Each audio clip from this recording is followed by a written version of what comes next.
Howdy there, gang. So yes, we did finally get through the queue. It took over 10 hours, probably closer to 11 hours to get through the whole queue to get to number one. And by that time, there were only single seats. And my wife has never seen Oasis. I have. Let me tell you a little bit about why. Someone asked me yesterday, why is it American? Do you want to go see Oasis? And another friend of mine here in town in Nashville is like, Oasis? Why do you care about Oasis? Here's why I care about Oasis. Because I care about rock and roll, number one. Number two, I saw them on their first American tour. It might not have been, I don't know if they toured for Definitely Maybe, but it was for Morning Glory, but before Morning Glory came out, or like the week, or it was really close. I don't think it was out in the States. Maybe the single was out. I don't know.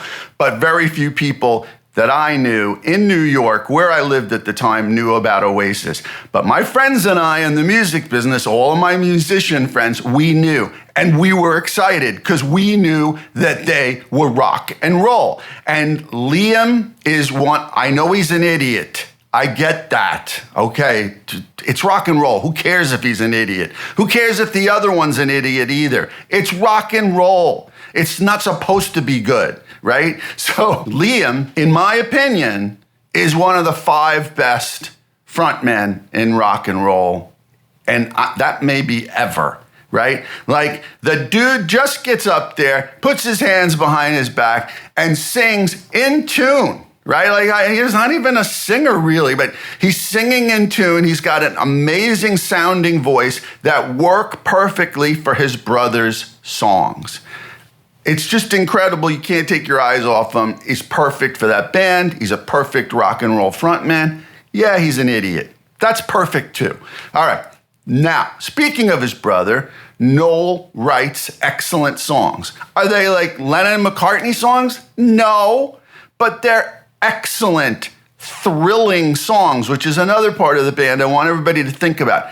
This is what you want when you're a band. You want to be thrilling. You want to lift people out of their seats. There are so many Oasis songs, and this is a credit to Noel, but also to Liam, but Noel wrote them. They're thrilling, right? They're just like, they make you feel better, but they get your adrenaline going, and they just like lift you up. The whole group does that. In any iteration, it's thrilling, and that's because of the songs. And then, of course, last but not least, you've got 2 idiot brothers in the same band. And, people like watching train wrecks. I personally don't like the train wreck, but I both think they're hilarious on their own and together. Like my friend Scott, my late friend Scott Kempner. Scott was the first person who turned me on to Oasis back in the day. Like, God, this is over 30 years ago. Whoa. He was like, they're endlessly entertaining, the 2 of them. And that's why Oasis is great. So, yeah, we got to the front of the queue. There were no double seats. A weird thing about it, though, and many people have mentioned this, later in the day, other tickets started popping up on Ticketmaster, but they weren't 150 quid or 73 quid. It started out that they were 300 something quid. And then at another point, they were like 500 quid for like crappy seats. And then there was like late in the day, because like we went out hiking, we gave up and then came back. But my wife is so stubborn that she kept going back to the computer and refreshing and trying, and tickets were popping up through Ticketmaster, but the prices kept going up. And she's like, oh, well, maybe, people, their payments didn't go through or whatever. No, as some of you have pointed out, they were probably withholding some seats and whatever. But to charge $3, $5, and more for these tickets, and by the way, we still couldn't get them together. It was insane. This process, like, honestly, I prefer the days, I'm old, but I prefer the days when we woke up at 3 a.m. to go stand in line to get tickets. And when you got to the front of the line, you got the best that were available. Instead of having like everybody all over the world and then Ticketmaster, if Ticketmaster doesn't know I'm not a bot, like first of all, I'm a client. I've purchased tickets through Ticketmaster. I have an account. If you can't tell I'm not a bot, they finally blocked us out last night. We were waiting to see if they released more tickets for like 1,000 quid a piece. And we were permanently blocked out as a bot.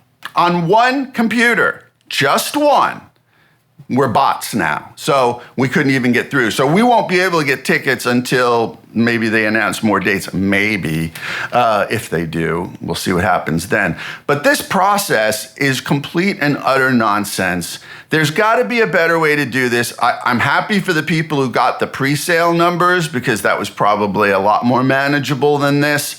But come on, you know that those people who are the bots, right? Who are the scalpers, they got through, but we didn't get through.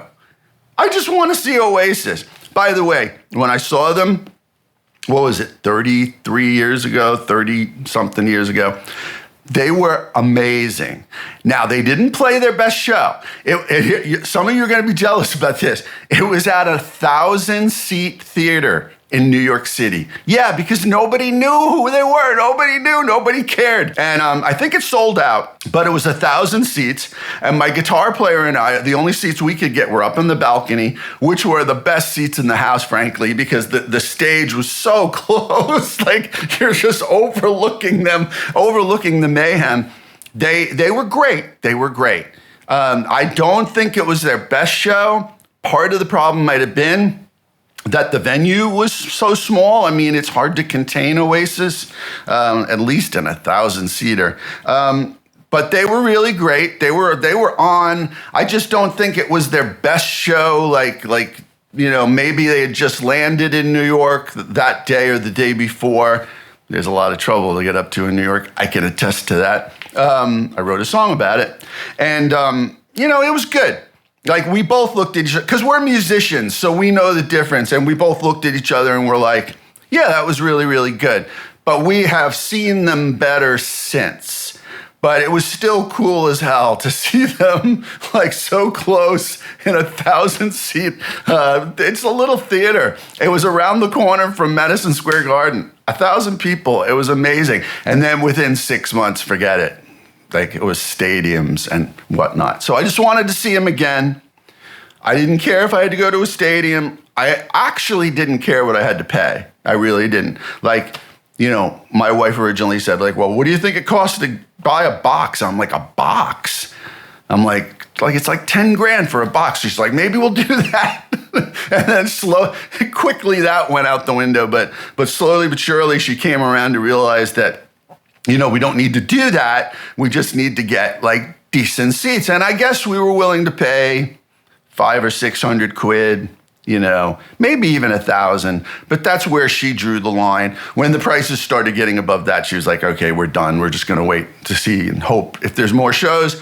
We are moving to London in 3 weeks. So I will not be able to see any shows in America. Hopefully they do come to play for my American friends. But hopefully they add more shows in Europe. I mean, come on, there's all these other countries. We'll go wherever.